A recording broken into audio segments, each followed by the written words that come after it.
최근 한 경제 매체는 과시하는 부의 시대가 가고 보이지 않는 곳에서 내실을 다지는 스텔스 부가 2026년의 핵심 키워드라고 보도했습니다. 진짜 부자는 겉으로 드러나지 않는다는 오래된 격언이 오늘날의 경제 데이터로 증명되고 있는 셈입니다. 실제로 우리 주변에는 평범한 국산차를 타고 점심으로 소박한 백반을 즐기지만 통장에는 수십억 원의 자산이 조용히 불어나고 있는 사람들이 존재합니다.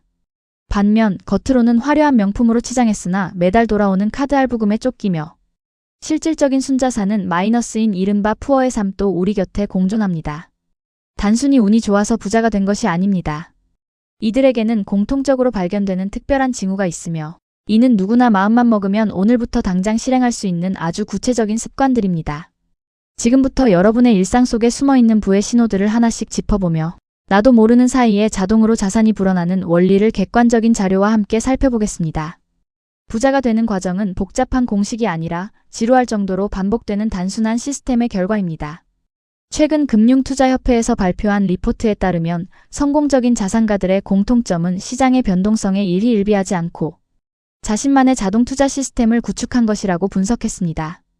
우리가 흔히 말하는 경제적 자유는 단순히 돈이 많은 상태를 넘어 내 시간을 온전히 내가 통제할 수 있는 능력을 의미합니다. 이를 가능하게 하는 핵심 동력은 바로 복리입니다. 알베르트 아인슈타인이 세계 8대 불가사의라고 칭송했던 복리는 눈덩이를 굴리는 것과 같습니다. 처음에는 아주 작고 느려 보이지만 일정한 임계점을 넘어서는 순간 우리의 상상을 초월하는 속도로 불어납니다. 하지만 많은 사람이 이 임계점에 도달하기 전에 포기합니다. 당장의 즐거움을 포기하는 고통이 미래의 불확실한 보상보다 더 크게 느껴지기 때문입니다. 하지만 진짜 부자들은 미래의 나에게 현재의 자원을 빌려주는 행위를 즐깁니다. 소비에서 오는 찰나의 쾌락보다 숫자가 늘어나는 계좌에서 오는 심리적 안정감을 선택한 결과입니다. 지난달 게재된 한 사회심리학술 기사에서는 SNS 사용 시간이 길수록 타인과의 비교를 통해 불필요한 과시형 소비가 30% 이상 증가한다는 통계를 제시했습니다. 이와 대조적으로 자산 형성이 빠른 사람들은 소셜미디어 속 가공된 일상에 눈길을 주지 않습니다. 타인이 무엇을 샀는지, 어디로 여행을 갔는지는 이들의 관심사가 아닙니다. 비교의 대상을 타인이 아닌 어제의 나로 설정하기 때문입니다. 할부 결제를 멀리하는 습관 또한 결정적인 차이를 만듭니다. 수수료가 없는 무이자 할부라 할지라도 이는 결국 미래의 소득을 미리 가져다 쓰는 행위입니다. 자산가들은 가용 현금이 없을 때는 구매 자체를 뒤로 미룹니다. 돈이 없으면 사지 않는다는 이 지극히 당연한 원칙이 부의 기초 체력을 형성합니다. 부채는 복리의 마법을 반대로 작동시키는 가장 위험한 요소임을 이들은 본능적으로 알고 있습니다. 오래된 물건을 꾸준히 사용하는 모습은 구두쇠의 상징이 아니라 본질에 집중하는 태도의 발현입니다.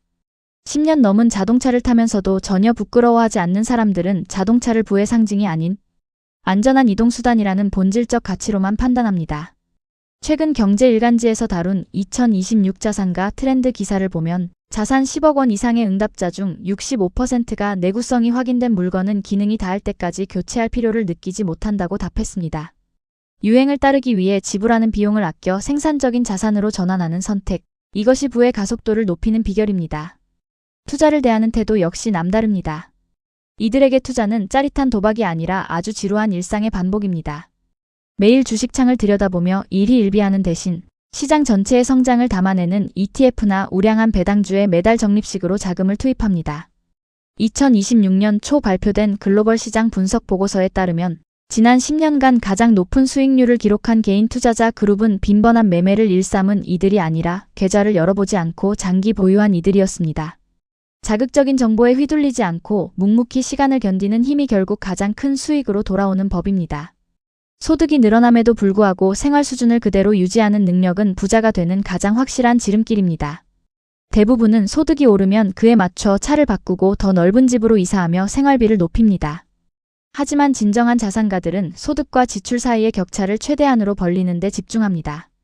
늘어난 수입은 고스란히 투자 원금으로 편입되어 복리의 엔진에 연료를 공급합니다. 버는 것보다 적게 쓰는 것, 이 단순한 진리를 실행에 옮기는 사람만이 자산의 폭발적 성장을 경험할 수 있습니다.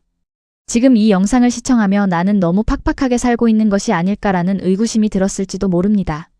남들은 화려한 휴가 사진을 올리고 비싼 음식을 즐길 때 묵묵히 미래를 준비하는 여러분의 모습이 때로는 초라해 보일 수도 있습니다. 하지만 분명히 말씀드립니다. 여러분은 지금 아주 올바른 길을 걷고 계십니다.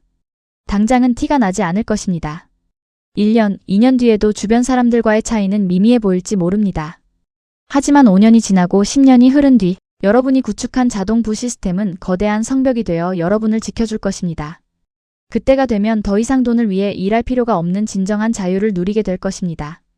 오늘부터 스마트폰에서 소비를 자극하는 앱을 하나 지우는 것, 그리고 늘어난 소득의 절반을 미래의 나에게 먼저 보내는 것부터 시작해 보십시오. 남들의 시선이라는 감옥에서 벗어나 내 삶의 진정한 주인이 되는 과정입니다. 여러분의 그 고귀한 인내와 실행을 진심으로 응원합니다. 오늘 여러분이 뿌린 씨앗은 반드시 울창한 부의 숲으로 돌아올 것입니다.